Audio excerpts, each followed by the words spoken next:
everyone, how are you? I hope are you all well. Hindi semester 2 chapter number 12 देवभूमि कुल्लू। आज हम इसका दूसरा part देखेंगे। देवभूमि कुल्लू के लेखक है अज्ञेय जी। उनका जन्म पंजाब प्रांत के करतारपुर जालंधर नगर में सन 1911 में हुआ था।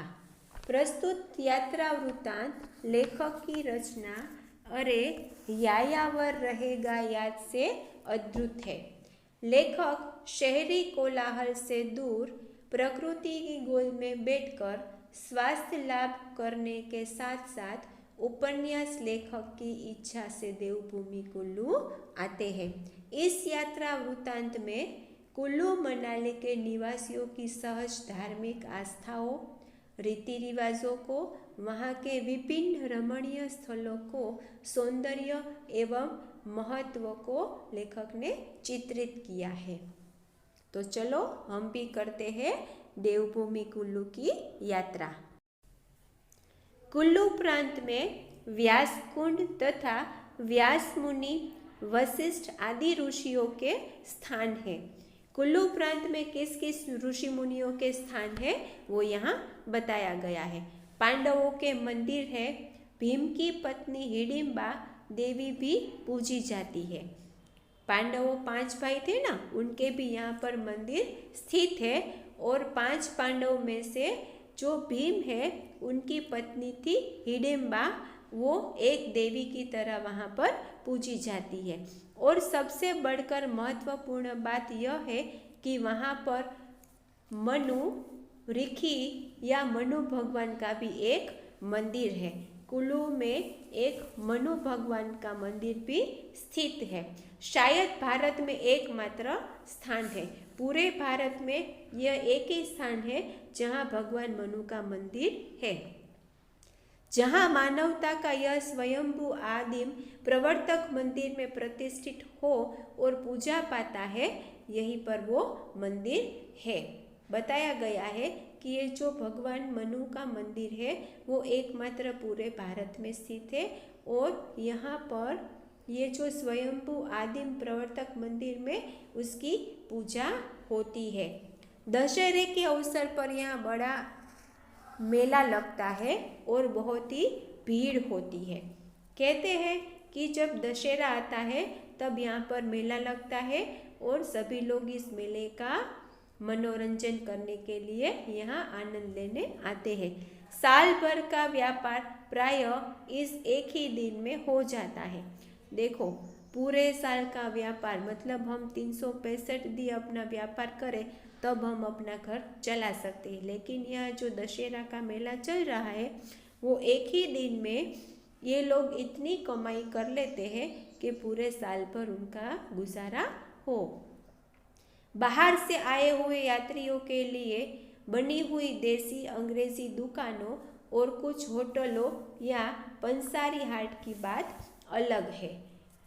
ये एक यात्रा स्थल है। मानो कि यहाँ तो पूरे भारत में से, पूरी विश्व में से कहीं से भी लोग यहाँ घूमने के लिए आते हैं। तो वहाँ तो तरह तरह की दुकानें बनानी पड़ती है। हमारे देसी यानी कि हिंदू लोग भी हमारे जो भारत की परंपरा और संस्कृति है उस मुताबिक अपनी दुकानें बनाएंगे। और अंग्रेज़ी दुकानें इसलिए कि आउट ऑफ कंट्री माने यानी कि भारत देश से कहीं और देश से कोई लोग अगर यहाँ पर घूमने के लिए आए तो उनको भी रहने के लिए, ठहरने के लिए और अपना शॉपिंग करने के लिए ऐसी दुकानें बनानी पड़ती है। इसीलिए यहाँ पर ग्राहक और विक्रेता दोनों ही बड़े उमंगे लेकर आते हैं। तो यहाँ पर जो आते हैं ना ग्राहक और विक्रेता, मतलब जिसको चीज़ खरीदनी होती है वो ग्राहक, और विक्रेता यानी कि जिसको चीज़ बेचनी हो वो यानी कि जो व्यापार करता है वो विक्रेता, वो बड़ी उमंग लेकर आता है। रंग बिरंगी कंबल, पट्टू, पटिया, पश्मीना, चरु और अन्य प्रकार की खाले, यहाँ तो पूरा जंगल विस्तार है तो यहाँ तो इस प्रकार की सब चीज़ें मिल जाती है। तो आसपास के जंगलों में से और उस प्रांत में से जो जो मिलता है वो यहाँ पर बेचा जाता है। और अन्य प्रकार की खालें जैसे कि रीछ की, मृग की, बाघ की, कभी कभी बर्फ़ के बाघ स्नो लेपर्ड की, तरह तरह के जूते, मोजे, सिली हुई पोशाकें, टोपियाँ, बांसुरी, बर्तन, पीतल और चांदी के आभूषण, लकड़ी, हड्डी और सींग की कंधियाँ, देशी विदेशी कांच, बिल्लोर और पत्थरों के हार, न जाने क्या क्या चीज़ें वहाँ पर आती है और देखते देखते बिक जाती है। ये जो उपरोक्त सारी चीज़ों को मैंने नाम लिए, ये सब चीज़ें यहाँ पर बेचने के लिए व्यापारी आते हैं और यहाँ पर वो बेचकर अपना व्यापार करते हैं। दिन भर में हजारों की संपत्ति हाथ बदल देती है। तमाशे होते हैं, नाच होते हैं, गाना बजाना होता है, जगमग रोशनी होती है, मेला लगता है, तो ये सब तो होना ही है। तो क्या कहते हैं कि तमाशे मतलब यहाँ पर नौटंकी होती है, नाच गाना होता है और रोशनी भी की गई होती है। उस दिन हम कुल्लू में 2 घंटे ठहरे, भोजन किया, फिर लारी में बैठकर आगे बढ़े। लेखक कहते जिस दिन ये मेला लगा था उसी दिन हम कुल्लू में थे। वहाँ पर हमने 2 घंटे उस मेले का आनंद लिया, फिर खाना खाया और वहाँ से आगे निकल गए। मनाली देवताओं के अंचल के ऊपरी छोर कुल्लू के 23 मील है। मनाली से देवता की अंचल की ओर जाना होता है तो यहाँ पर से 23 मील की दूरी पर है। अध बीच में कटराई की बस्ती है। आगे जाते हैं तो रास्ते में कटराई की बस्ती आती है।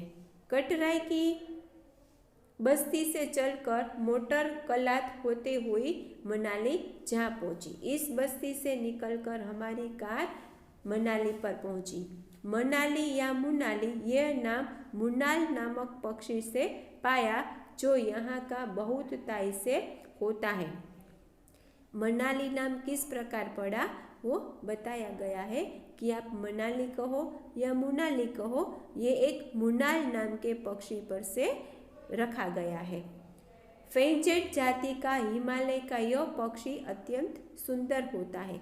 यह पक्षी कौन सी जाति का है? फेंजेट। और कहाँ पाया जाता है? हिमालय पर। तो ये पक्षी बहुत ही सुंदर है और उसके नाम पर से मनाली नाम रखा गया है।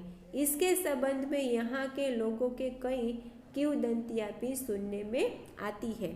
इस पक्षी के संबंध में मतलब इस पक्षी को लेकर किंवदंतियाँ मतलब जितने मुँह इतनी बातें, मतलब तरह तरह की कथाएं यहाँ पर सुनाई जाती है। सबको पता होता है कि जितने मुँह जितने दिमाग उस प्रकार की ये कथाएं बनाकर लोगों को सुनाते रहते हैं।